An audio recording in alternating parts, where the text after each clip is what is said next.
Welcome to Mondays with Max. I am Max, in case you didn't know that, after 3 years. Can you believe it? It's been 3 years since I started doing this thing. I just realized that like a week or two ago. I was like, man, how long have I been doing this? And I couldn't believe it had actually been 3 years. So thanks for sticking with me, for those people that have been here since the beginning. And thanks for coming along for the ride if you're anywhere more recent than 3 years ago, which is probably most of you. So again, appreciate you guys all being here. Let's see who is in the house tonight. Son of a Ravage 22, Tantoban Ronto, Burn, Triple Nickel Technologies, Travelers Travels, Domg, or Offshore Miner, the one, the only Chum Change is here in the house. The loser in the house, as his pocket change won yesterday on the giveaway with Red Panda. Vinny Del Greco, Todd Tebow, Scott Sheffield, Techman Tide, Turtle Tech, Dan Bulmer, hello sir, and the one and only Red Panda, as I mentioned, is here in the house. Come on. Oh, thank you for liking the new thumbnail. I appreciate that. But come on, 20 GPUs? How long could it take? That's like my famous last words. At least that's what my wife says. How long could it take? And then 3 hours later when things aren't working right. And it's kind of like my story from this weekend, but I'll get to that in a little bit. Let's see. Who else is here? Patrick Gordon, Steven Cicero, Lukewarm Miner. Did you ever get that working last night? Like I said, I cut out a little early.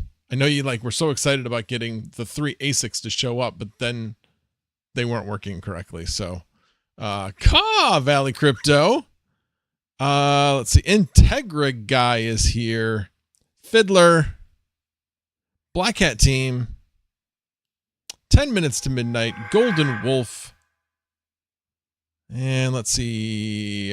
Jumps on me when it does that. Strange Tamer. Okay, I did all those. And Rude Puts, can't forget him. Love his Friday memes. Ray is Mining, Richie Rocket, Crypto MB, The Toxic Miner, Dakota Miner, Daddy Chill, Sherlock's, and Scott R. Yo. Been following you 16.667% of your YouTube existence. Well, I didn't say that was my total YouTube existence. That was just how long, I should have clarified. That's how long I've been doing Mondays with Max. I've had the YouTube channel before that and had kind of had some ups and downs, and decided, okay, the one thing I'm absolutely going to do is I am going to make sure I do a live stream. And I was kind of like thinking about what I was going to do. I'm like, a live stream every Monday, because then my feet are to the fire at a time that other people are expecting me to be online. So for me, that was like the easiest thing to do. I know some YouTubers hate doing live streams or don't like doing them as much as content. I like doing them because you have a time, there's a deadline, an absolute deadline that's beyond self-imposed at that point. Other people are expecting. And so that's why I started doing it, and it's worked out. So I appreciate you guys all being here.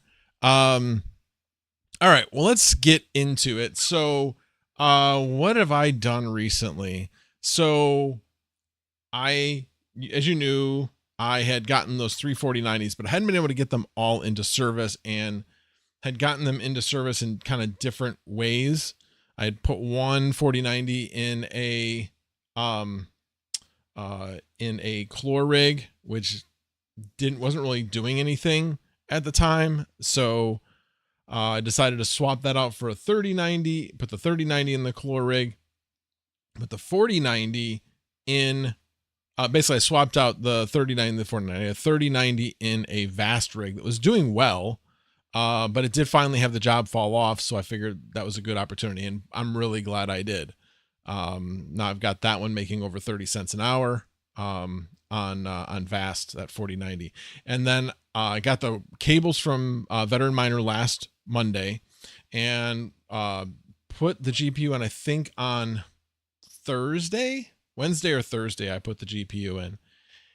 And, let's just say that, 4090 Founders Editions don't do very well next to regular cards. I don't know if they were all 4090 Founders Editions, if it would do okay, but if you think about it, it is there's no way for the fans to get at the heatsink because of the way the Founders Editions are worked. They're only blow through. Well, they're blowing through right into the next card, and so that next card that's right next to one of these Founders Editions gets a little hot, especially if it's another Founders Edition. So come Thursday, so that was Wednesday. Thursday I decided I'm going to shut it back down and swap out the 4090 that was in the other Vast rig, because I hadn't picked up a job yet, and swap those two out.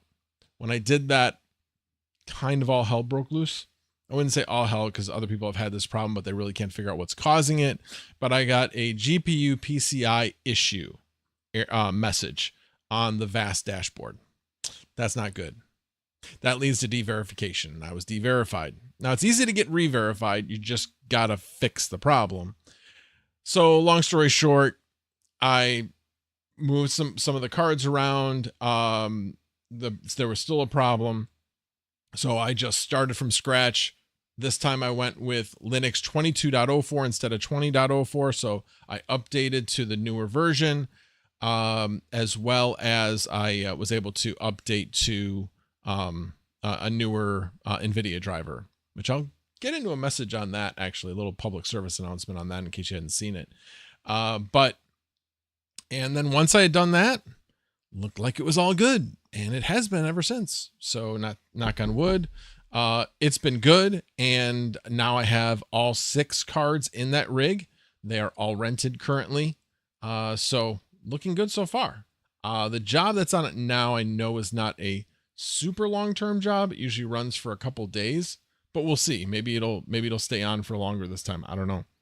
But yeah, it seems to be going okay. I really, really want some cooler temperatures, because the job that's on it now is pushing it a little bit, and the 4090s do get a little toasty, especially the one that is, there's one that's to the one side of the 4090 Founders Edition that's in there. So my plan is when as soon as this other guy gets back to me, when I upgrade the panel, and it'll be I've already decided it's going to be next year, so that if I decide I also want to do batteries next year, I will be able to ride off the cost of the panel, because I can't do the batteries without a larger panel.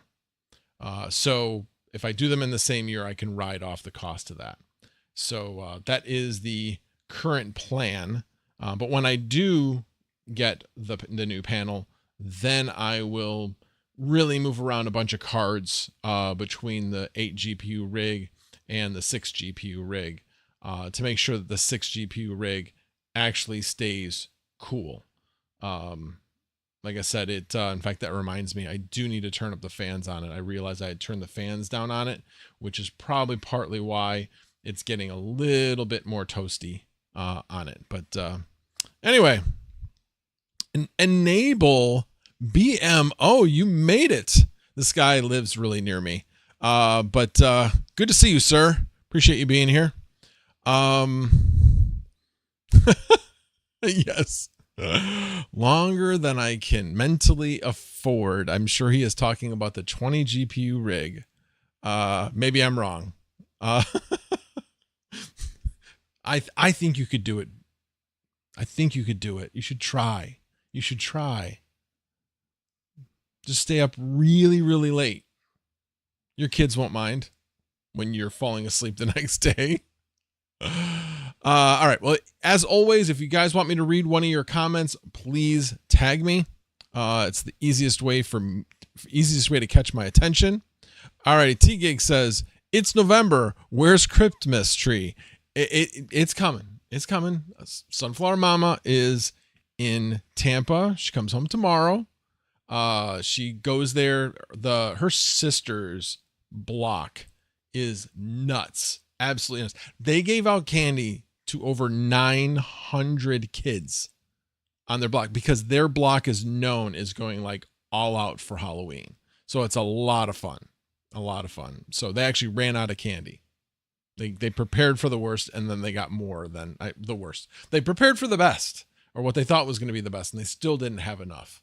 So pretty amazing. But when she gets back, she's got one other project she's doing. Well, she's got a couple of projects that she's doing. But one of the ones is she's going to help figure out exactly how, now that my daughter's desk is gone in the basement, and trying to figure out exactly where we're going to set up my electronic trainer, bike trainer, and actually start hopping on that now that the hip is feeling a bit better. So that's what one of the things we're going to be working on together when she gets back. She's mainly figuring out where everything needs to go, and then I'll help set it up.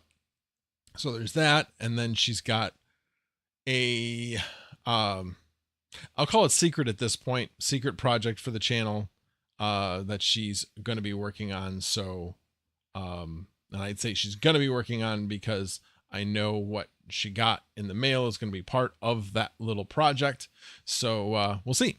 But that'll be fun to do. So she's doing it all. I'm not I'm not helping her necessarily with it, but it'll be fun to introduce to you guys once that is done.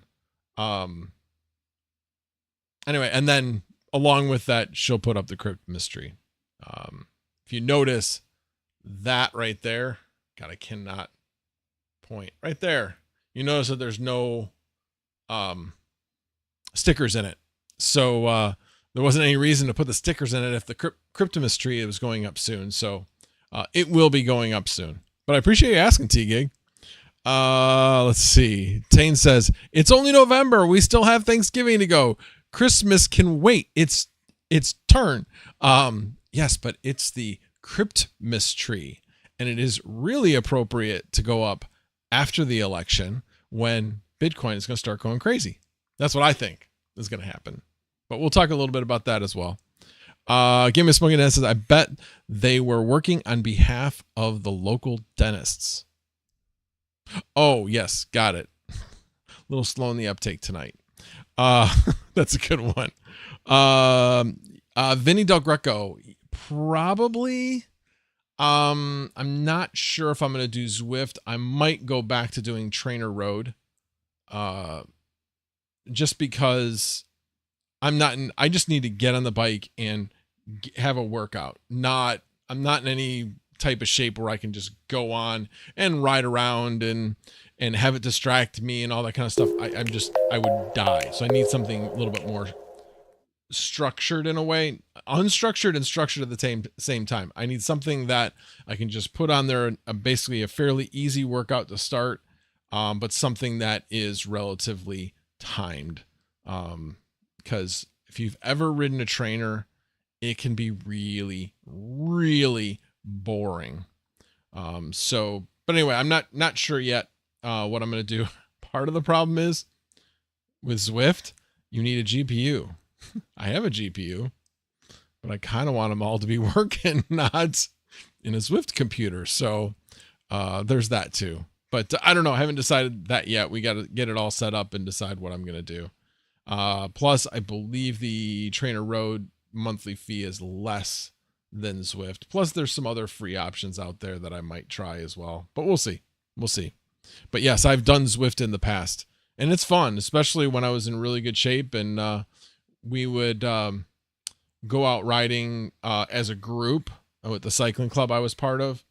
And the cool thing about Zwift is if you get a whole bunch of people to ride together, it generally rides, if you set it up right, your group ride will ride as slow as your slowest person. Or it basically will, I think the way it works is basically it rides at the average speed. So the slowest person is being sped up and the fastest person is being slowed down. And obviously anything above the average is being slowed down. Everything below the average is being sped up.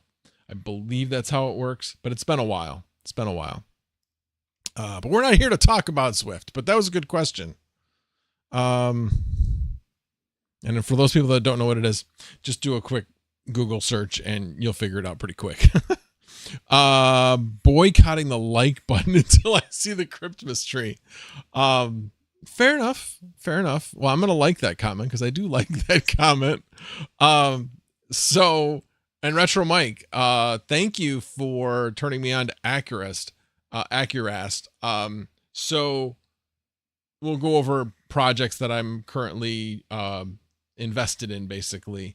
Accurast is one of them, which is basically like Vast, but for phones. So it's AI rental type stuff, but it's all the processing is being done on phones. And AI would be probably pretty loosely. It's compute on phones.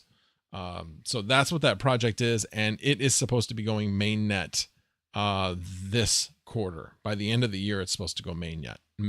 So I currently I'm not part of the 10K club yet. It's going to be a while, but I have about 6,147 CACUs, whatever those will end up being worth. But yeah. So anyway, thank you for turning me on to that, Retro Mike. And of course, thank you for the super chat. Much appreciated. Vinny Del Greco says I use Zwift through Apple TV, no GPU necessary. Yeah, that's if I had an Apple TV, which I do not. But I know that you can put it on your phone, I believe, and I think it will control through the phone. And then you could cast it to a TV if you wanted to. But I don't know. I haven't decided what I'm doing. What I had done in the past is had used a computer, had put it up on a TV, and then I would use my phone. There's like an adjunct app that you can use to help control the views on the TV, as well as help communicate and change statuses and give thumbs up to other riders and things like that. So, but it is fun because anything that will distract you from riding indoors is a very good thing, and that's basically what its advantage is. Its structured workouts aren't great. At least it hasn't been in the past. Thanks, Network Bits. I appreciate the congrats. All right. So let's talk about the markets. And obviously, as you can tell today, they were not great. Not horrible, but not great. And was doing some reading.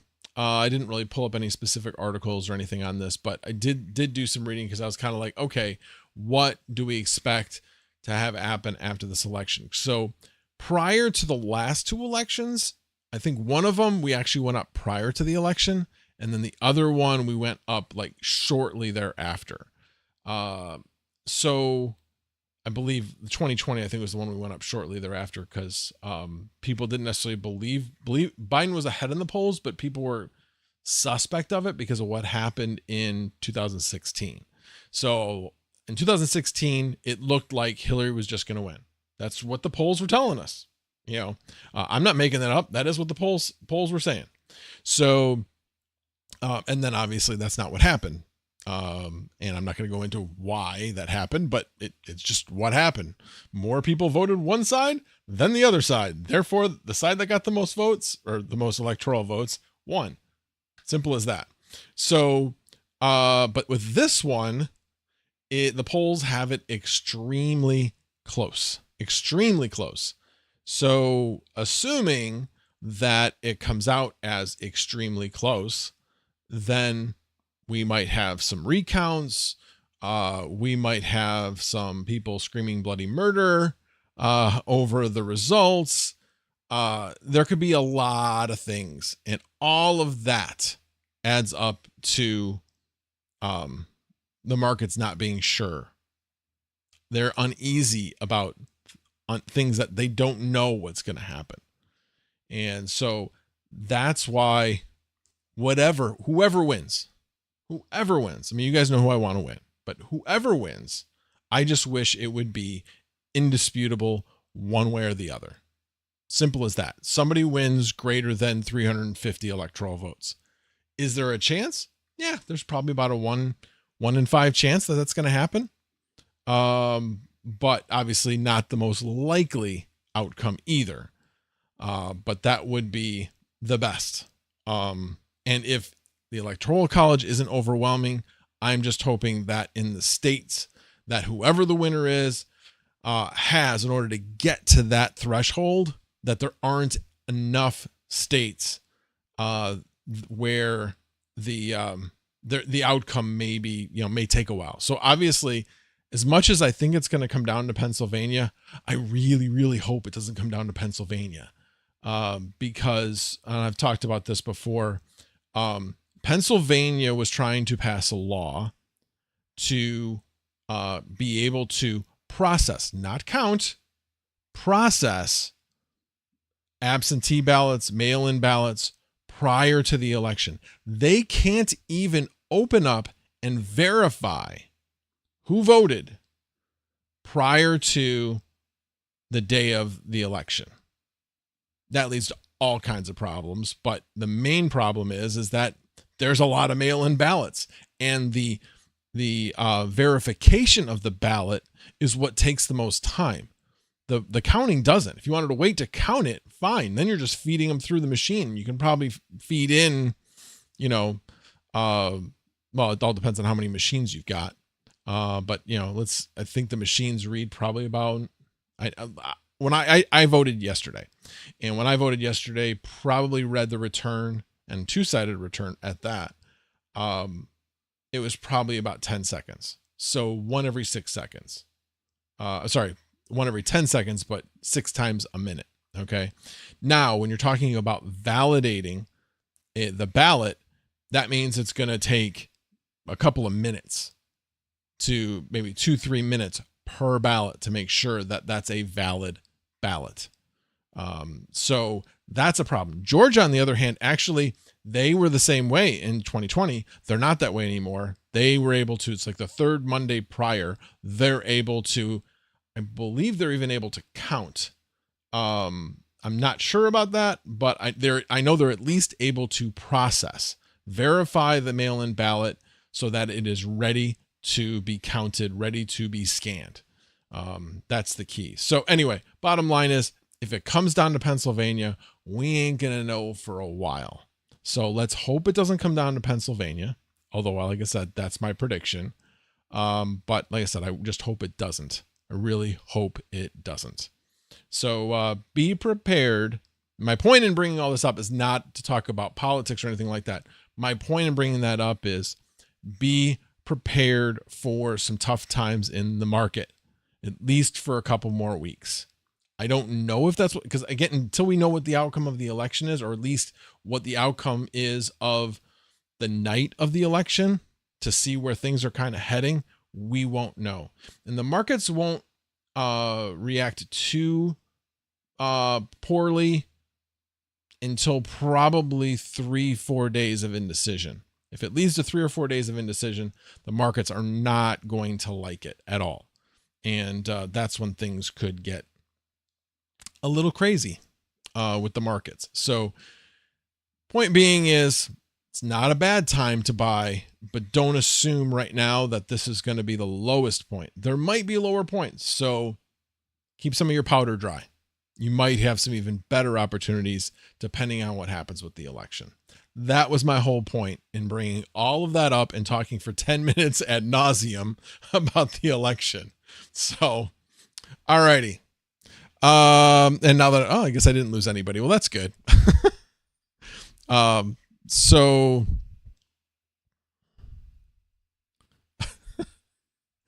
Todd, I don't think anybody knows who's going to win. Anybody who is honest with themselves, you do not know who's going to win. I don't know who's going to win. I do not know who's going to win. I can tell you that I've listened to both sides. I've seen, here's the thing, the polls, which this I know we can agree on, I think. The polls are, as you get closer to the election, the more manipulated they are. Because here's the thing. Polls they've been wrong twice already. They've been wrong twice, even though they can say we were within the margin of error. But being on the same side of the margin of error makes it look like they were wrong the last 2 elections. Okay. And they were definitely wrong in 2016. No question. They were beyond, from what I understand, they were beyond the margin of error. Okay. This one, or 2020, they were within the margin of error. They were just on the wrong side of the margin of error. It looks bad when, I'm within the margin of error, but yet you're still against the same one that you were on the wrong side of in 2016 as well. So 2024, the polls are very, very, the bottom line is polls are businesses. They're businesses. Okay. They don't get business if they're consistently wrong. It's as simple as that. But as long as they're just like everybody else, nobody's going to criticize them. That's why when you see an outlier that's not consistently one way or the other, that's really interesting. That's very interesting because that person's sticking their neck out because they're just looking at the data they gathered, which, by the way, could absolutely be an outlier. Outliers in polls exist. That's what tells me that's why the polls are being manipulated. There are no outliers except for the same set of polls all the time. Like if the big one that everybody's talking about is the Ann Seltzer poll in Iowa. She has a very, very good track record, but that doesn't mean that she just got a bad sample set or a biased sample set without knowing. And because it's funny because everybody's talking about, oh my gosh, Kamala Harris might win Iowa. When you listen to the experts, they're like, we're not saying Kamala Harris is going to win Iowa. They're just talking about the fact that there haven't been any outliers like this. And the fact that there haven't been any outliers basically says that the polls are being manipulated one way or the other. You can make the argument one way or the other that they're being manipulated, but bottom line is that nobody wants to stick their neck out. So as long as everybody's in this nice, tight little, grouping, then nobody gets accused of being wrong. If everybody's wrong together, what are they going to do? So I don't really take much credence in the polls. I think it is close. But it was interesting that there are definitely those out there that are like, don't be surprised one way or the other if somebody, gets to an electoral college, lead, not necessarily the same day, but the next day, where, okay, it's very well decided. Somebody gets over like 320, 330. So at that point, it's and that's what I'm hoping for. I'm really hoping for that. So, alrighty. I don't know. They have been out there lying a lot. I'm not sure who you're referring to, but if you're referring to politicians, yeah, that's what they do. That's what they all do. Some just do it more than others, but yeah, they all do it. So, it's called telling you what you want to hear. That's what it's saying. So, alrighty, enough on that. Well, let's take a look at where crypto prices are. Let's see.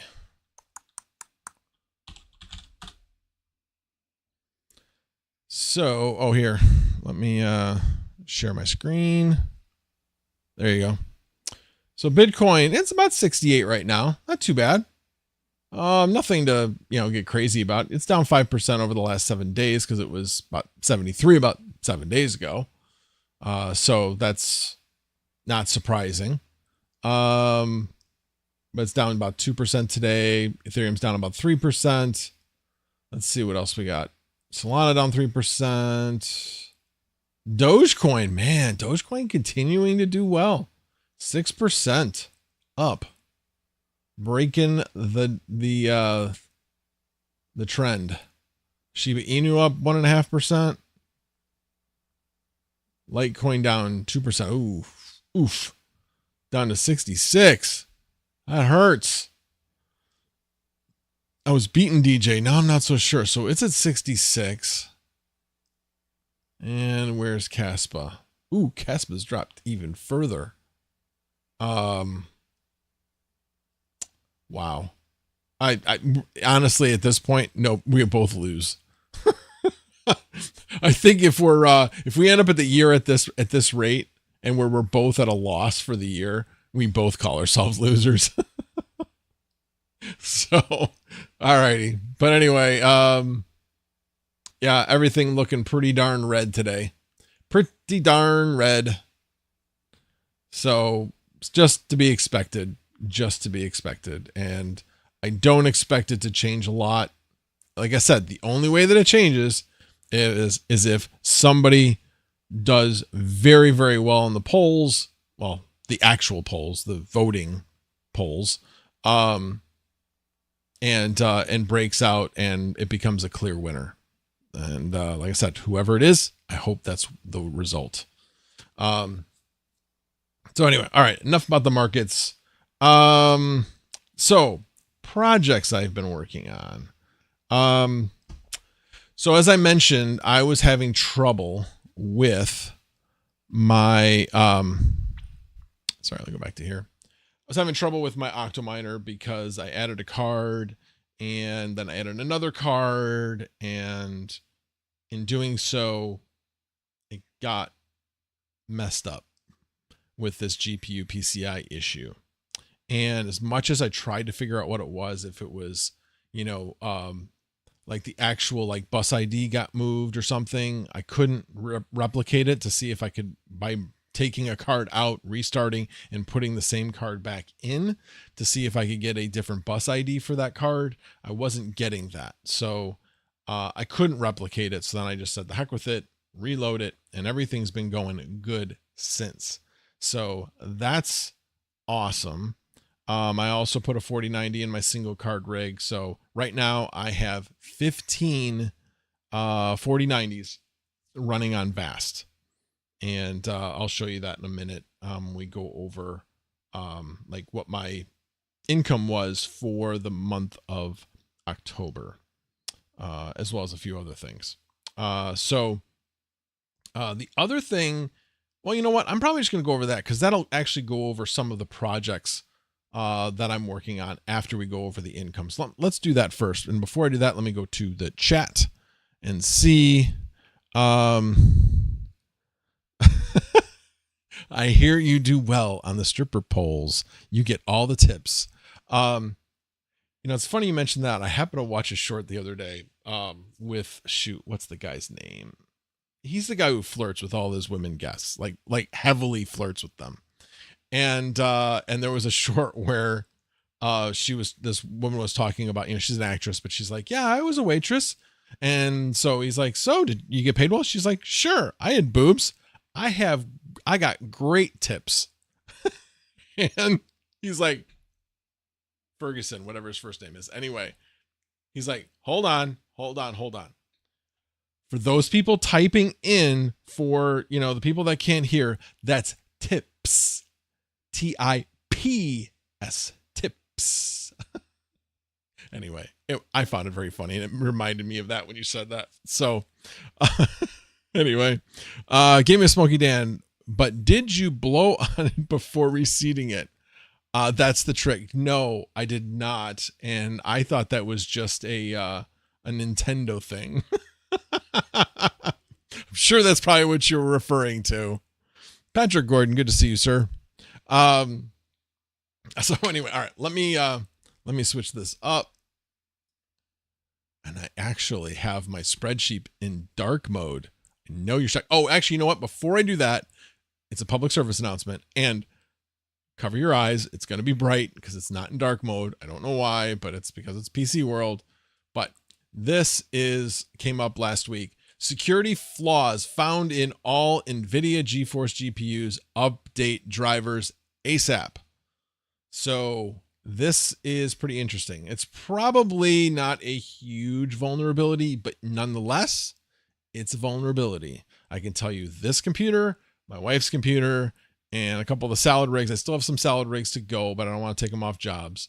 But yeah, I've been changing out and this actually goes for Linux as well. It's not just Windows. So beware if you have NVIDIA GPUs that you may want to upgrade the drivers, including on your Hive OS rigs as well, because they are just Linux. So would be worth it. Be worth the investment to do that. So I have not done it on my Hive rigs yet because just haven't gotten around to it yet, but I will be doing that this week. All right. With that PSA out of the way, thanks for keeping me honest. Gave me a Smoky Dan. Appreciate it. Wow. That many? So bad. So bad. All right. So here is my October 2024 income, and it's not perfect. And I'll, as I go through each line, I'll let you know why I'm saying that. So obviously the big one is Vast AI. I grossed a little over $2,000 in October. And when I say need to kind of take it with a little bit of a grain of salt, because that's 4 weeks. And obviously we don't have 48 weeks in a year. We have 52 weeks in a year. So obviously there's going to be, in some months, there's going to be 5 Fridays, and some months where there's going to be 4 Fridays, which is when you get the payout in general. So yeah, this is actually a little bit high. It would be a little bit higher than that. Like if you take 2,000 here, let me just do the math real quick. 2,000 times, all right, sorry, 500. 500 times 52 divided by 12. So that comes out to be like 2170 a month. So it's a little bit higher than that when you're talking about per month, on a per month basis. So anyway, just wanted to get that out of there. Now, Salad, on the other hand, that one is not like that, because they do they give you a 30-day total. And what I did with this one was, here, I'll show you. What I did was, you can see, it's going to be really, really hard to see. But basically, I took the total, and then you get 100 for every 110.5 that you get when you're doing PayPal payouts. So I did the reversal to get what the equivalent money that I would get based upon that revenue that Salad says I'm getting. So basically this is a net $258.76 is what I have made in the last 30 days on this. That was just the easiest way. I mean, if I did it for what I actually got paid out in October, it would have been $300 because I got 3 payouts in October. So this is a more conservative estimate because the actual amount I'm making right now is less than it has been, but it's up and down. It's definitely up and down. And what I have on there is I have 23090s, which are doing well, 4070 Ti, doing okay. And the 33060 Ti's, hey, they're making more than mining, I guess is the best way to put it on that one. So not doing great, but making significantly more than mining, even though they're not rented all the time. I usually have at least 1 out of the 3 rented, and that immediately makes it significantly more than mining on them. Plus using a heck of a lot less energy, which we'll get into that when I go over the power expense. So flux nodes. So with this total that I put here, $26.90, if you look at like a flux page saying estimate the income, it would be double that because they're adding in the parallel assets. I didn't get paid out the parallel assets because you got to accumulate a bunch of parallel assets to make it worthwhile. Otherwise you end up paying like 30, 40, 50% of your of trying to get your parallel assets out. You end up paying in fees. So then that wouldn't be fair to just double it. So I figure I'll wait until the next time that I cash in and report it at that point. So what I actually got paid in flux was $26.90. That's what I got paid. Hive Mapper didn't do a lot of driving in the last 30 days, really. We did some right towards the beginning of the month. So right at the beginning of the month, that was when the my mother-in-law's funeral was. She passed away in September, but the funeral was in October. So there was some driving around that period of time, but that was it. We really haven't been driving around much. So yeah. And now with it being dark when I drive to work in the morning and most of the time dark when I drive home, yeah, Hive income is going to probably go to very little. I'm probably just gonna leave it in my wife's car, who she does more driving in the middle of the day than I do. So we'll probably just let her have it in her car. But anyway, nonetheless, it was about $13 in helium. Crank, I didn't have time to look at it. It's not much. So it's irrelevant. Let's just put it that way. It's less irrelevant than, or it's more irrelevant than the ETCMC nodes, which I made about $3 on. It's worth a cent. I got 3 payouts in the month and it was over 100. So it's probably like $3.30 or something like that, but right around $3. So it is not making much, but I'm also not using barely any energy either, keeping those nodes running. So yeah. And the funny thing about it is I can't even think right now about where my third ETCMC node is.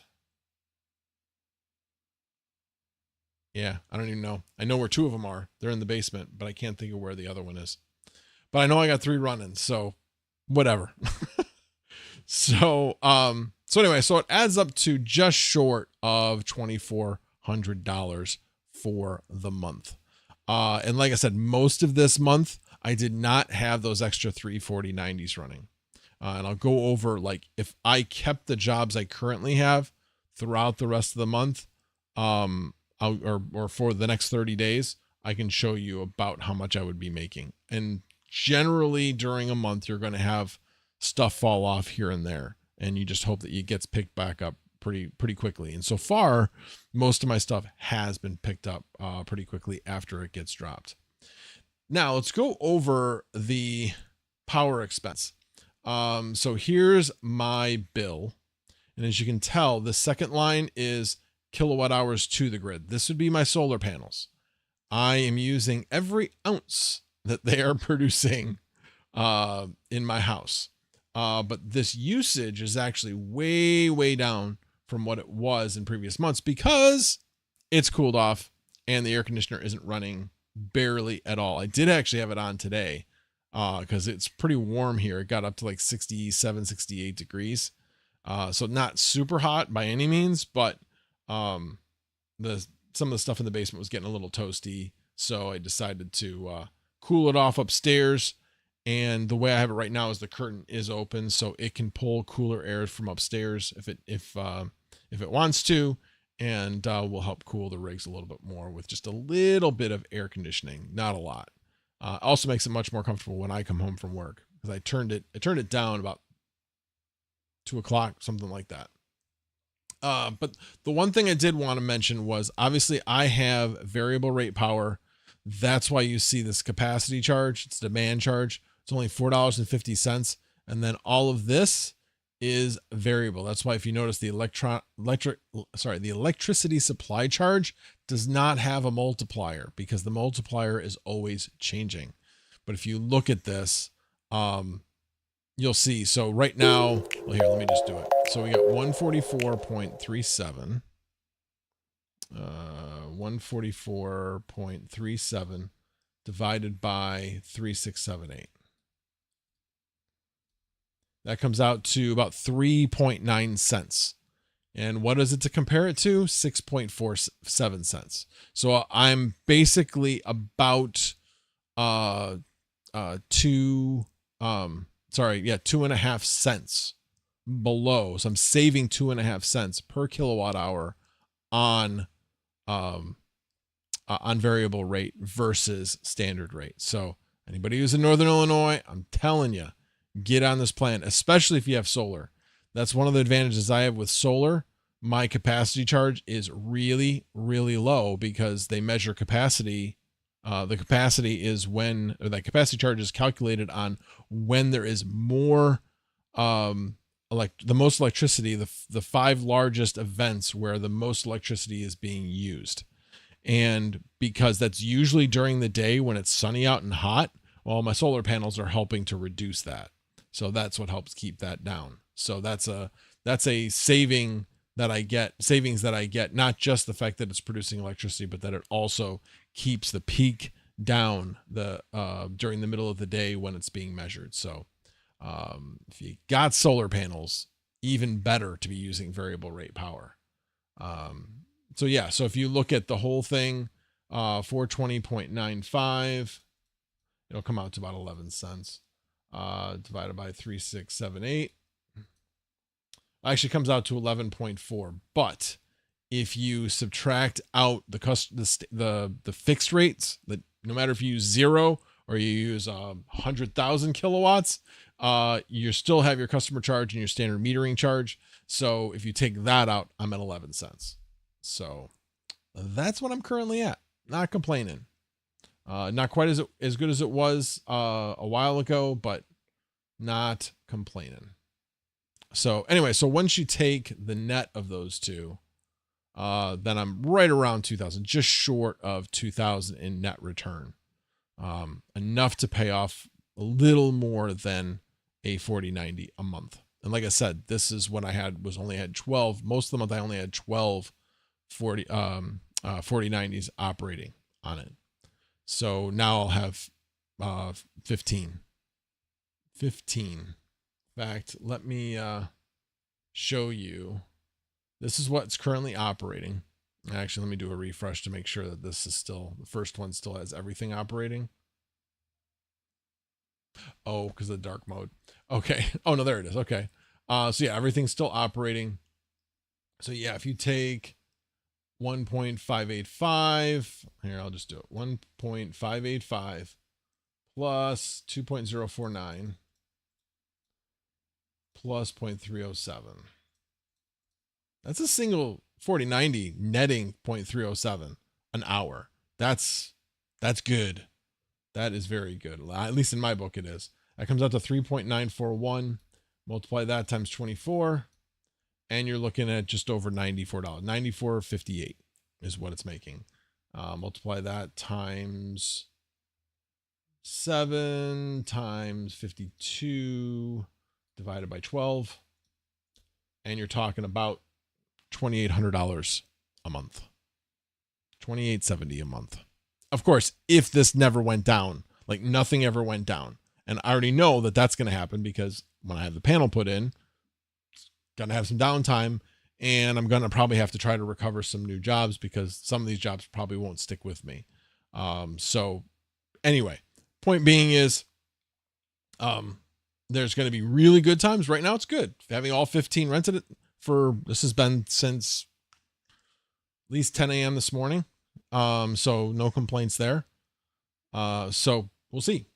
We'll see what happens with these, but yeah, it'll definitely be a better month next month, having 15 GPUs consistently running versus only having 12 4090s like I had running before, because the 3090 was only making about 19 cents. Not bad for a 3090. I'm certainly not complaining, but then, like I said, the job fell off and nothing was picking it up. Not at that price. The prices on 3090s have come down. Definitely have come down. So I wasn't going to pick something back up for that same price. Let's see.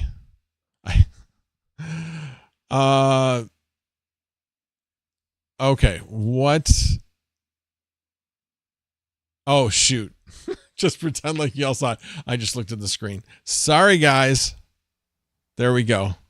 So I was doing the adding in my head anyway. So I did the calculator on another screen. But yeah, here's what it's making. 1.585, 2.049, and 0.307. Is that better? Sorry. Somebody tag me. Tell me. I don't have Sunflower Mama here to keep me in line. Oh, we can't fact check your math. Okay. Fine. The numbers are here, you know. You guys could actually just look at these numbers, but hey, I'll do it. I'll be triggered and do the numbers. 1.585 plus 2.049 plus 0.307. That equals 3.941 per hour. Multiply that times 24. You get your 94.58. Then you multiply that times 7 to get you per week, $662 per week. Times 52 to get per year, divided by 12. And there's your number for the 12, 2869. That's how I got my numbers. Are you satisfied? Who was the one that said they wanted to fact check it? I missed it. I saw it. Yeah, T-Gig. Yeah, I just keep going and going. But winter's bacon, eggs, and hash. But winter's coming, and you live in Chicago. Yes. And your point means I won't have to be using electricity for air conditioning, which would be good. I have gas for heat, and the gas doesn't run a whole hell of a lot because the heat that's generated in the basement. So yeah, I look at my gas bill. I'm pretty happy. I'm pretty damn happy. I have the heater in the basement. Although I might bring up the Caspa miner. Oh, I didn't even talk about that. Yeah, I'm making pennies on that. But hey, Dakota Miner did tag me. I am sorry. I am very sorry. Is Neoxa dead? In fact, let me go back to the spreadsheet. Well, Neoxa's not dead. But it's not doing well. It may be maybe right on the outside of the ICU. Maybe not quite in the ICU yet. But yeah. But again, we're not in the bull market. So we'll have to kind of wait and see. If it doesn't do well in the bull market, yeah, then it's done. That's pretty much any project. Any project that doesn't do well in the bull market, you're done. You're done. So we'll see. We'll see what happens. 420. All right. Now I see a bunch of tags. Now got to go show you work. I showed my work. Now the calculator's gone, but I tagged you and said a super chat. Did I miss a second super chat? Oh my Lord. $2 super chat. Thank you for the super chat. Retro Mike. Yes, I am a total noob. Oh my God. Yeah, you totally sent me like something that should have been screaming at me. Oh my God. I don't have my timestamps up, so I have no idea how long you guys have been trying to tell me. All right. Well, I'm sharing now. All right, let me go back down. Man, no respect, Retro Mike. No respect. I mean, me to you, not you to me. So I'm not going to repeat the whole thing for you guys. You can see the numbers. You can see the numbers. The math works out.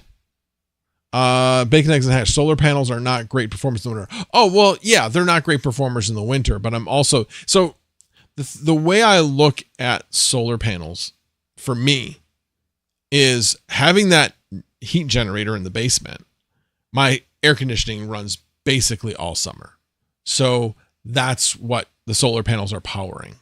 So pretty much the power I use during the summer is kind of the same as to what I use in the winter when I'm not generating as much from the solar panels.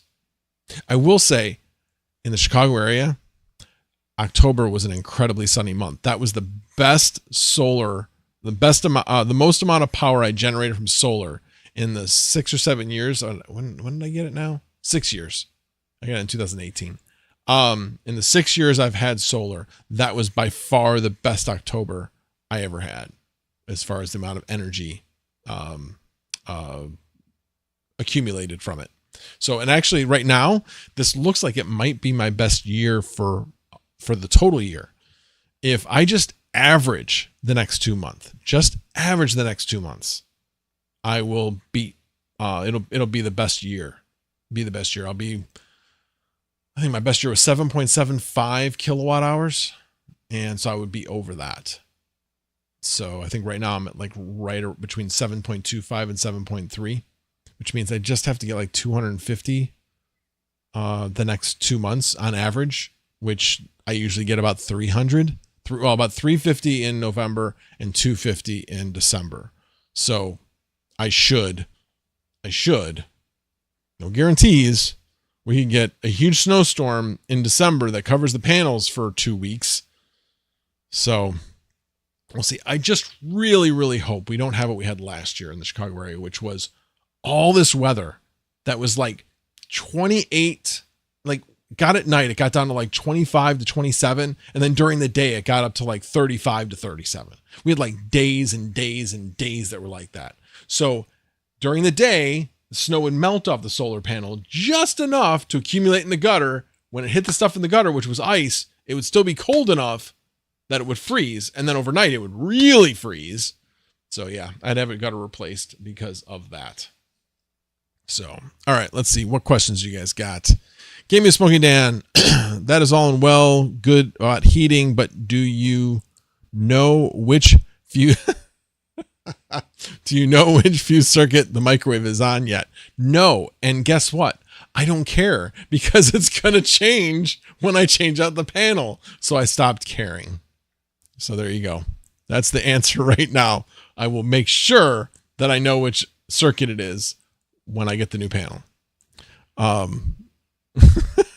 can't believe I got that far into that comment, not knowing that that's where that was going. Frogman ETCMC for the win, eh? No. I'm just along for the ride. Literally along for the ride. I don't have anything else I want to do with those computers that I'm running it on. So I just along for the ride.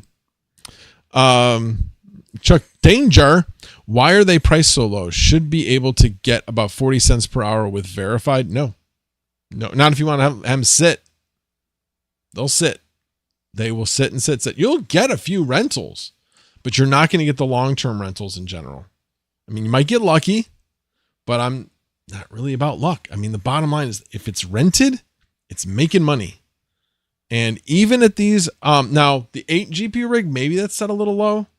But I mean, I've got a very, very, very reliable. It's been rented for months. Now it's a good rate. I get it. But it's been rented for months and it's making good money. So Yeah, I'm more about making sure it is rented. When I set the prices now, I make sure that I only look at North America because everywhere else is cheaper. And now I set the prices so that I'm near the bottom, but not at the bottom. So right now my GPU is lower, but no, there were definitely a bunch available that were like in the 22-23 cent range, even on the multiple GPU rigs. So yeah, but sometimes you get lucky. Like I said, that one that was, what did I have that set at 24.2 or something? Where is it? I just had it here. Oh, right here. What do I have this set at?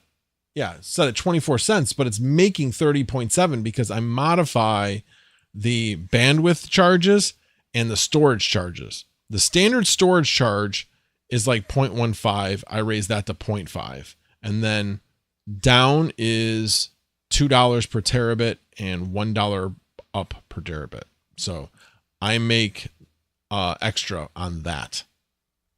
All right. Let me see what other questions you guys got.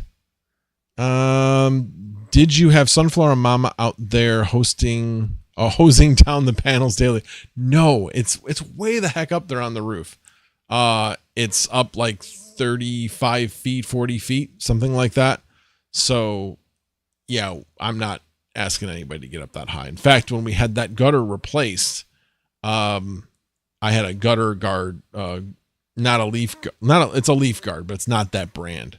But I had a leaf, so no leaves will get into the gutter, but it also stops any snow that comes down at a higher level. So if it melts, it's going to go down into the gutter and run away, as opposed to the snow coming all the way down into the gutter and then basically clogging it and catching any other water that comes there. The way it is right now is it will melt through the leaf guard and run down the gutter and out, because nothing will be blocking it. So anyway, we'll see how it goes this year. Fingers crossed. Hello, Panda's fifth leg. That just seems really weird to say. Really weird. Retro Mike says, I just checked my crank hotspot and it made a whopping 98 cents the last 30 days. Well, hey, I've got two of them. So it means I made $2. Sweet. And hey, it's dual mining. So there you go. So if you look at my helium didn't just make $13, it made $15. So there you go. Every dollar matters. Like I said, if it ever became a pain in my butt, I'd be like, whatever. So Chuck Danger asked me, are they all running PCIe? Are they all running on 16 lanes? No, the 8 GPU rig is running on 8. And it does affect my deperf score. It definitely affects it. My Octoserver is all running on 16 lanes per card. And my single GPU rig, of course, is running on 16 lanes. So not sure really how much that matters. I know the DL perf score, it does show that it matters, but bandwidth affects it too. So I don't know. But it is one of the parameters that you can set as far as like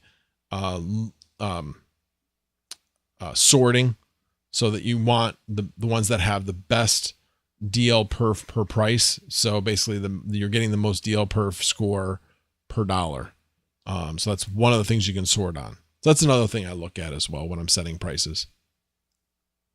So let's see what else. Travelers Travel says, do you have any interest in the Star Power Star Plug or their upcoming solar battery and EV charger? That all mine.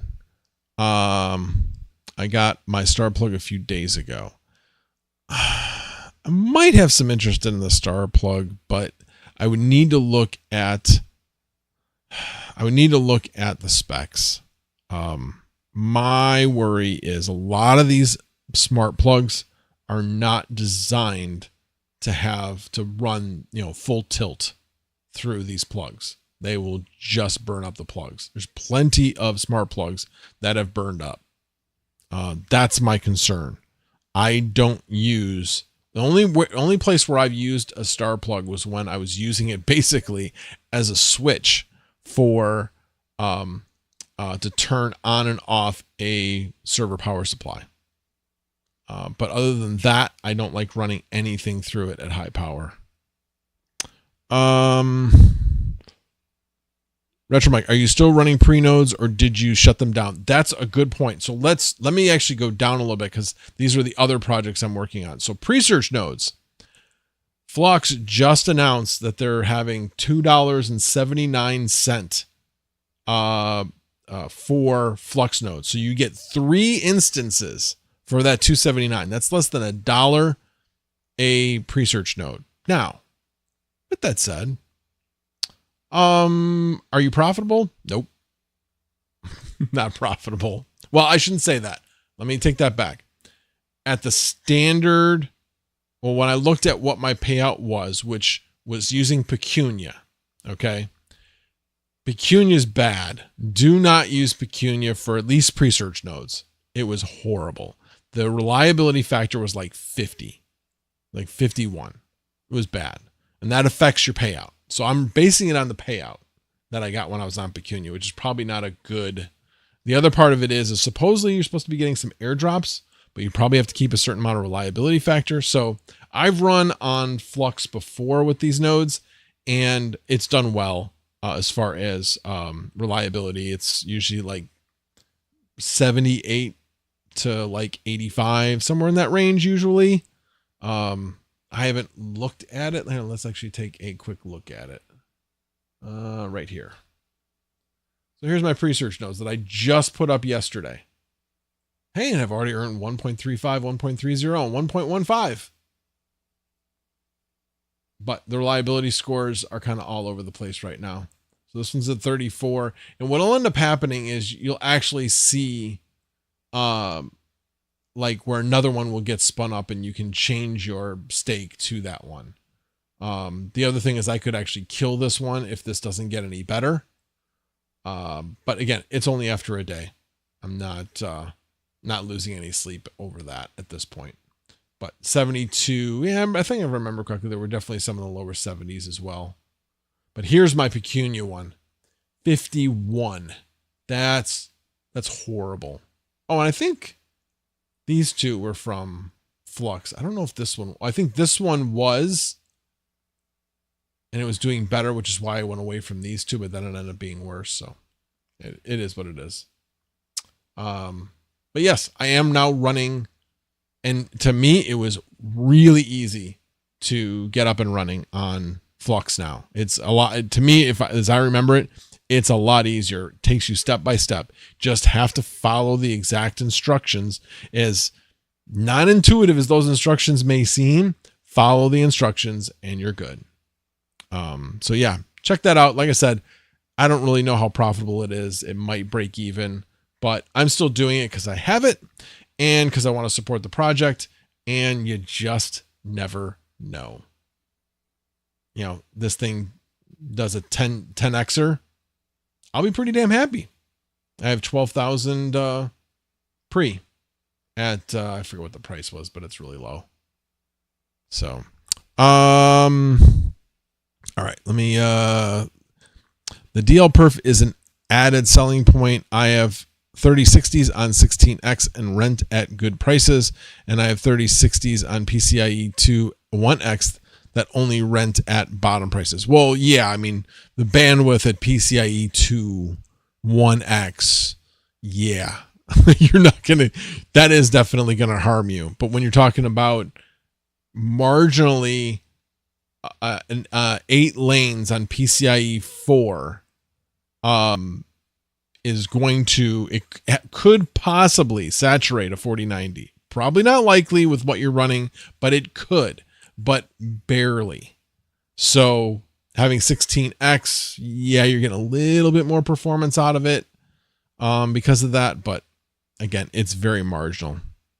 Retro Mike, Ionos is $2 per month, and my reliability score is always 78 to 86. But is that for 1 or is that for 3? Mr. Retro Mike. I would be curious. Plus, I just paid for 10. If I just paid for a year, so I'm on Flux for a while now. Let's see. Travelers Travels. It's still in testnet. I've earned 27 T-Star in a day and a half, plus getting bonus Nova coins 50 so far. Is any of that worth anything? Or are they all just like testnet coins, which are eventually going to be turned into mainnet coins? Kind of like Accurast. Amplifier Gaming, good to see you, sir. Red Panda wants to know, who wants my ATMC nodes? I could say I'm a glutton for punishment, but hey, do a giveaway on those. That's what you should do. I mean, they're computers. I mean, they're worth something as computers. You could run Flux nodes on them. You could run Neoxa nodes on them. You could run a lot of different nodes on those things. Retro Mike, you can sell the ETCMC license NFTs on the marketplace. You know, it's funny you mentioned that. So Swan Capital. I know he's got Swan in his. If you guys know who I'm talking about, you know who I'm talking about. Anyway, but he was going through he does a monthly thing every single month, and he was going through, was looking at one of his that he did a while ago, and he said that he had sold all of his ETCMC NFTs. I never bought any of the NFTs, or at least as far as I know. Maybe I have an NFT because I bought 3 nodes, and I probably have 3 NFTs that I haven't claimed yet. Is that how that works? I don't know. I just got the node up and running and said, I'm done. Yeah, I don't know if it's worth anything at this point. Swan Castle Crypto. Thank you. Appreciate that. Yeah, I like watching that guy. Obviously, if you like DPIN projects, you're going to like watching his channel because that's mainly what he's doing. They airdrop the NFTs to your ETC wallet. Oh, okay then. Wherever that is. I know it's somewhere. Actually, I do have the ETC POW in a MetaMask wallet, but I never remember seeing the NFTs show up there, but I probably have to claim them from when they get dropped. I don't know. I'll have to look. It replaces the license. Well, mine are still running and I'm still getting paid. So yeah. All right. Let's see. What else was I going to talk about tonight? Oh, that was the other thing. Let me finish going over the other projects. So, pre-search nodes, I've got those up and running. I did that. I did that like in a whim. I actually left Lukewarm Miner's stream and I was like, I need to go to bed. And I did need to go to bed. I didn't go to bed. I needed to go to bed. And then I was kind of like looking at a few things and I'm like, oh yeah, I've been meaning to get those pre-search nodes up. Oh, how hard could it be? And I just decided to do it. I finished it in like, I don't know, 10 minutes maybe, getting them up and running. Well, not really up and running because the actual transaction of Flux takes a while. So that took a while. But once that went through, then everything like started to come up. But even so, that third instance took a while to come up on their network. Like an extra 10 minutes, I think is what I mean. Nothing crazy. But it still did take a little while for it to come up. So anyway, so I did that. I am staking Jupiter that I didn't quantify here yet. I've received very little at this point because Jupiter staking is interesting. You're mainly making money, not just on the staking, but how active you are in the governance of the token. So there's votes, and if you vote, you get more Jupiter from voting, as well as other airdrops of other stuff. So I did get something of another thing, like 98 cents or something of another token that probably will be worth 30 cents in 30 days, but whatever. I don't know. It's just kind of interesting to me. So I'm experimenting. We'll see what happens. I mean, it's nothing that's earth shattering money. I've got like $250 in it right now. So again, not crazy. Oh, that was right. So I had 239 Jupiter and I gained an extra 20 for 1 quarter by voting in 2 out of 4 votes. So I didn't even vote in all of them. And I got 20 on 239. So now I have 259 that are staked. So I am now staking Solana on my Tangent wallet. I've been staking Cardano forever. That's staked in my my LAPal wallet. And then Acurest is a project, as I was mentioning before, that is compute on phones. It's got a big, large phone network that you can do compute on. So that's supposed to go mainnet by the end of this quarter, by the end of the year. So that would be cool to see what my CACUs end up being worth, whatever they are. But we'll see. We'll see what happens. I have not taken like the next step. I'm not like gaining mist. There's like a couple other things you can do.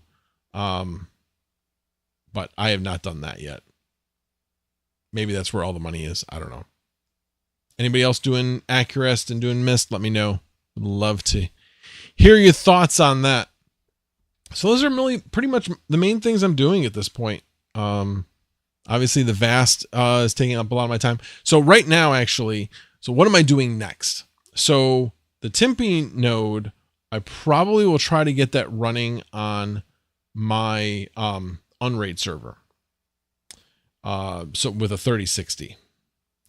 I also have a 3090 that I don't have running on anything. And from what I can tell, if you've got a 3090, the best thing I've seen in my experience to get it running on right now is Salad. If you are able to somehow get it verified with Vast, it's going to be marginally better on Vast. But I don't think necessarily significantly better at this point. There's a lot of 3090s on Vast right now that aren't rented. So it's a very, very competitive environment right now. So anyway, not that Salad's not, but I just have had some pretty good luck on Salad with the 3090s. So I'm going to get that up and running on Salad. And like I said, the 3060, probably what I'll put a Tempe node on. So looking forward to hopefully getting that up and running. Hopefully we'll see. We'll see. They're expensive. Hopefully they will work with me. It'd be nice, but I'll do a how-to video. So we'll see. We'll see what happens with that. All right. What else did I say I was going to talk about? Went over the power costs, did the monthly income, went over the plans for the mini data center. Yeah, I pretty much went over everything. So now if you guys have any questions for me, you guys have been pretty much asking them along the way, but let me know. I've been rambling on for an hour and 15 minutes. So we'll probably go another 5, maybe 10, but probably 5 minutes. So if you guys got any questions, let me know.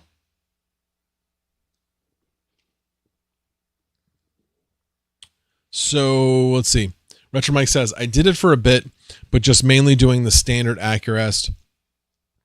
Fully expected no rewards to transition over and starting fresh when they go mainnet. And that's fine.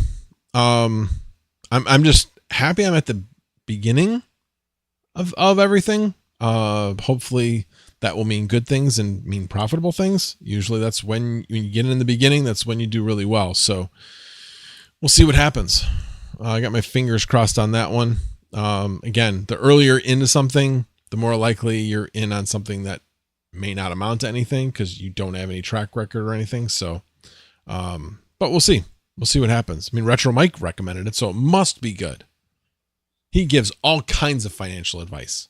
The last Acurest update from 2 weeks ago added Llama. Really?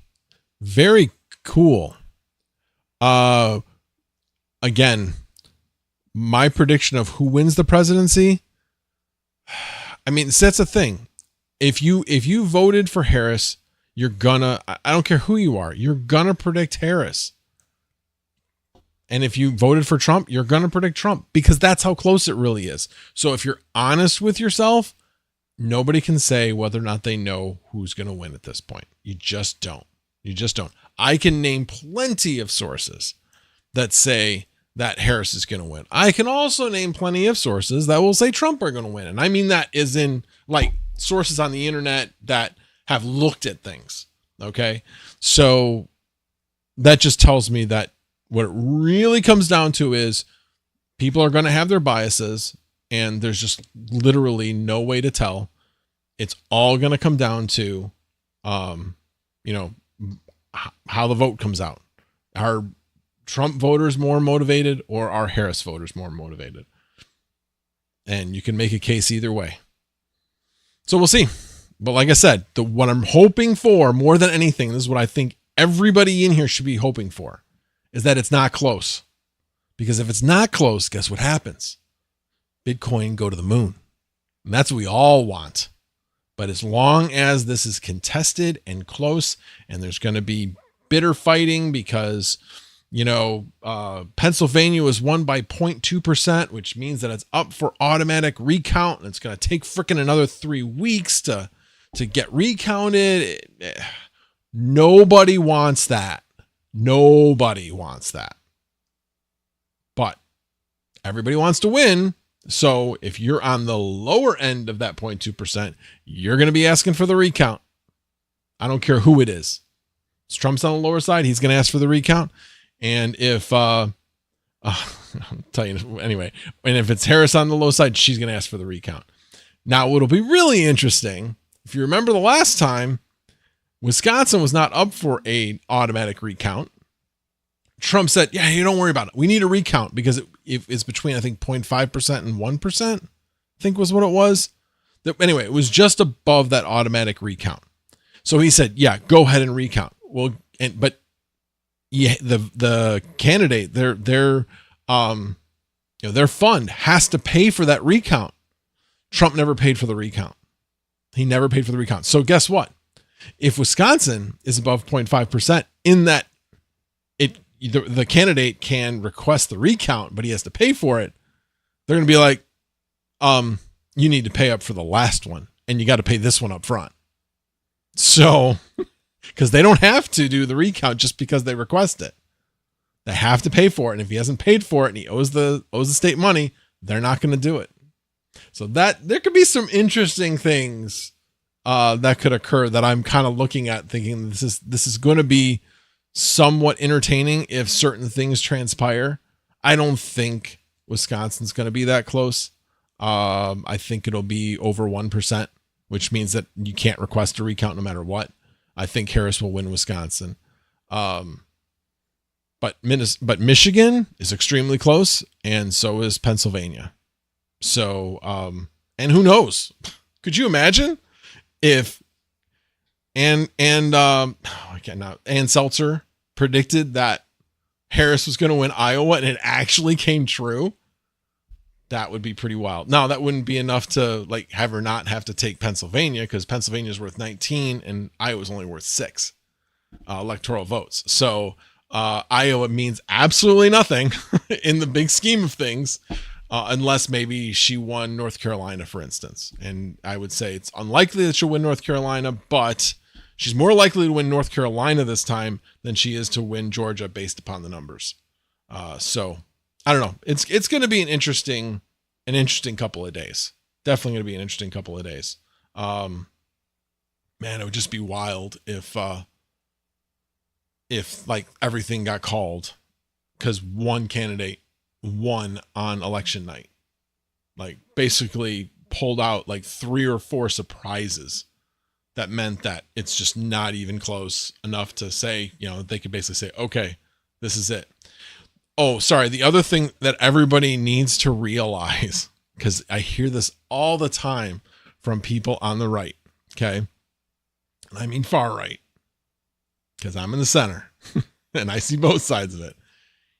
If you are watching on election night, okay, they tell you where the votes are coming in, okay? If you look at a map of a state and where the cities are not fully counted yet, but all the open space areas are already counted. Okay. We all know that the cities are vote more Democratic, and the open spaces all vote, heavily Republican. Okay. That's just what it is. Okay. Here, let me get out of this. All right. But that's just how it is. So pay attention. I know in Georgia, I remember watching it that night, And I'm like, okay, I'm like, literally, see, this is the thing. This is why I like watching it, is because I'm busy doing the math. And I'm like, what does, this time it was, what does Biden have to get in these areas in order to make up the difference of all the Republican areas that have already been counted? And how many votes are left to be counted? You know, so they're basically saying it's 75% counted. Okay, how many votes are in that area though? And you're counting up what those votes are. And then you're like, okay, so there are, 250,000 votes left to count in that area. And okay, so he's down by, whatever the number is. And then I'm doing the math. He has to be at 65%. Is that realistic?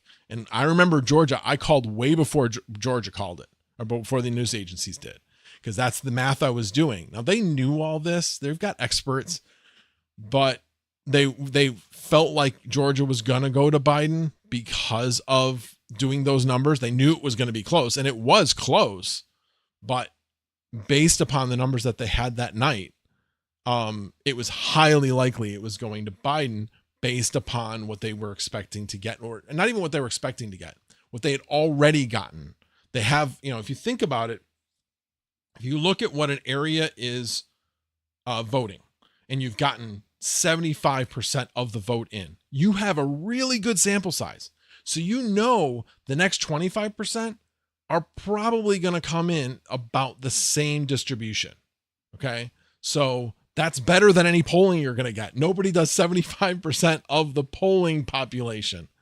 So the other thing to keep in mind, so all of those areas are going to be counted later. The other thing to keep in mind, and I know this happens in Wisconsin. And I know it happens in other states as well, is they cannot report partial mail-in ballot results. They have a central location for that polling area. So your district or whatever, whether it be subject to county or sub-county of some sort, or township or something like that. Anyway, they have to count them all up. They have to do 2 different counts on it, make sure that it all matches, and then they upload all of that in one fell swoop. That's a big reason why the mail-in ballot counts also come in later. That's why, and that's another reason why the Pennsylvania, we won't see the mail-in ballots counts for at least in some of the areas for at least a few days, because of the amount of mail-in ballots in certain areas. So just buckle up, everybody. It's going to be an exciting ride. It's going to be fun.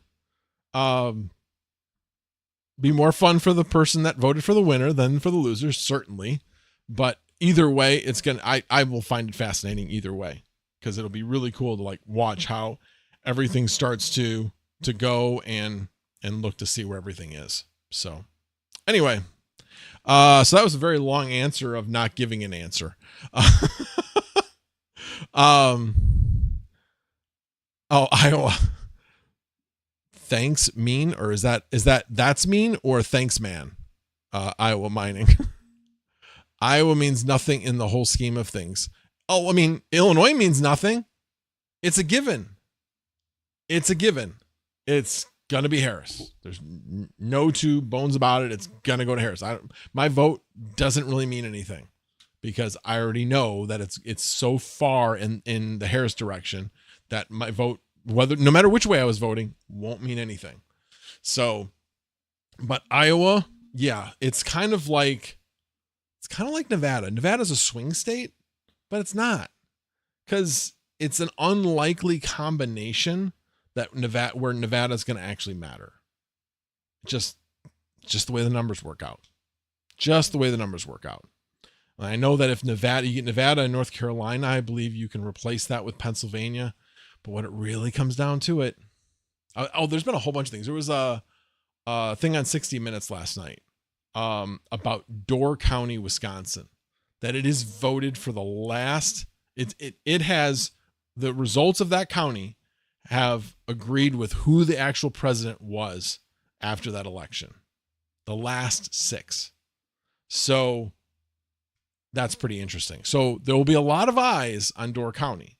The other part of it is that typically Pennsylvania goes, no matter what way Pennsylvania goes, that's the way the presidency goes. So, let's see.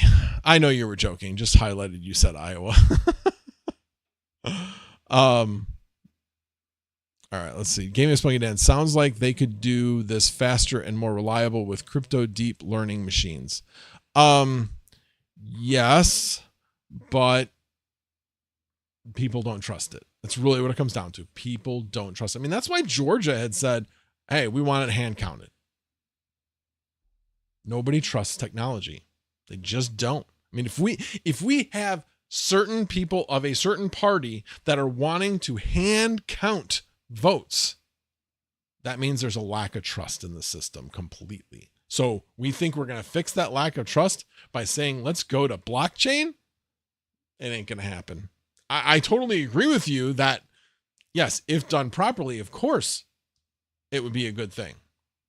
But, I mean, there are rug pulls, and there are rug pulls that are done via the code. So who's to say that whoever developed that blockchain technology? So, again, yes, it absolutely would be a better solution, but I don't think it'll ever happen. I don't think it'll ever happen.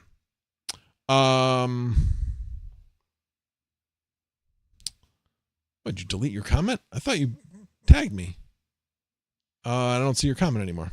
Oh, Chuck Danger says, I'm from Door County. Glad I left. Bunch of rich liberals and large gay community. No, actually, they say that it's pretty darn even. Now, I will say that Door County used to be heavily Republican, and then a bunch of rich guys from Chicago moved in and changed the electorate a bit. Yes, it is certainly much more liberal than it used to be, but it's still pretty even. It's still pretty even. So, yeah, just telling you what they were saying, and it wasn't hard to see both sides. What I did find interesting was they interviewed a lot of people, and they were basically saying, well, we're Midwest nice, and yeah, we really don't argue about politics. We have our disagreements, but it's not that big of a deal type of thing. So, and the guy's like, the rest of the country's not necessarily that way. So I thought that was pretty interesting. He gave me swinging Dan. I would put my hash power to help. You can trust me. Wink, wink. Yes, I know you call them fibs. I know what that means. I wonder how many other people here know what that means. Yeah, blue signs everywhere in the city limits where most of the county population is. Yeah. I mean, there's certainly a higher percentage, I'm sure. But yeah, I don't know. I'm going by what the news said. I mean, and again, it was highlighting that the county, what they were trying to find, why they went there is they said, okay, yes, you guys have gotten it right. Now, can we find a voter that got all of the last 6 presidents voting correctly? And they couldn't find anybody. They said some that were close, but they couldn't find anybody. So the one that was really close was a guy who voted for Trump in 2020, but he voted for Obama. So there you go. So again, they are a very, very purple county, and purple does not mean gay. So just so you know. T-Gig, and the mama gave birth to 3 baby squirrels in my engine bay. Wow. Somehow we've managed to avoid that with our squirrels, because we got a lot of squirrels. But we do try to keep an eye out for making sure the squirrels don't get up into an engine bay.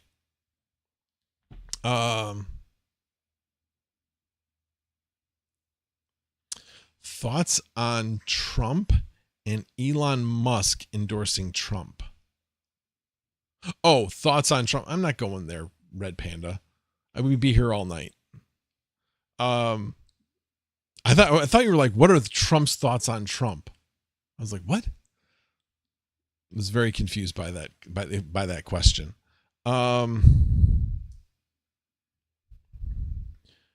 Let's see. Oh, Daily Driver stays outside. The Cryptmas tree. Cryptmas.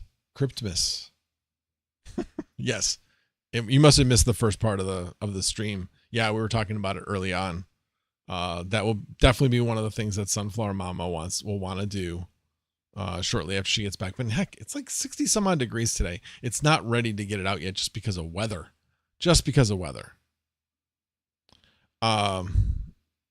Let's see. Burn. R.I.P. Retro Mike's Engine Bay.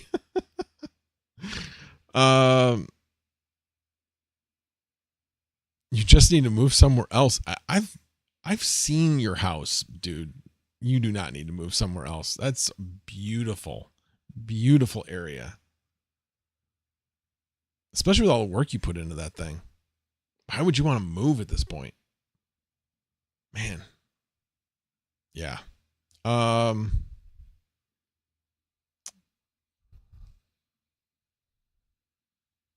that'd be tough for me. Can't leave him there. Can't get rid of him.